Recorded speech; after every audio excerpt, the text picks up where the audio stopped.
Macke Lennartsson och Ronny Pettersson sida vid sida. Och Erik Holst från yttern och tar återigen en ytterrökare. Erik Holst, han hade 5 poäng med sig. Jimmy Persson kommer inte riktigt med där. Den har lite ut och blivit klämd igen. Erik Holst, ledning. Före Ronny Pettersson.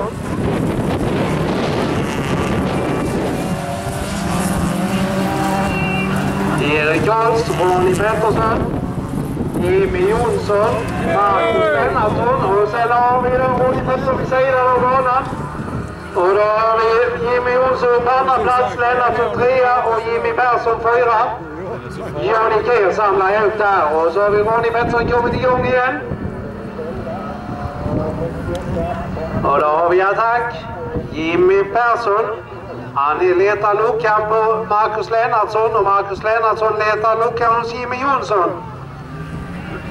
Och det kommer nog ändras innan det här är över. Erik Holst har fått en bra lucka där framme.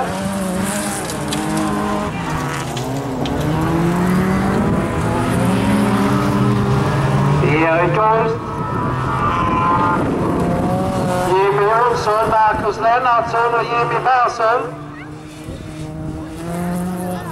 Johnny Keir och nu snart Johnny Keir uppfunnen av Ronny Pettersson med. Vi tittar där på andra, tredje, fjärde plats. Det är där det händer saker.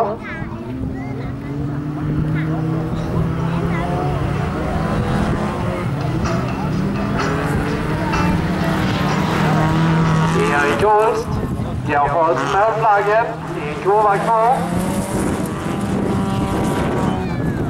Och där tar han den. Mats Lennartsson jobbar hårt på kurvan.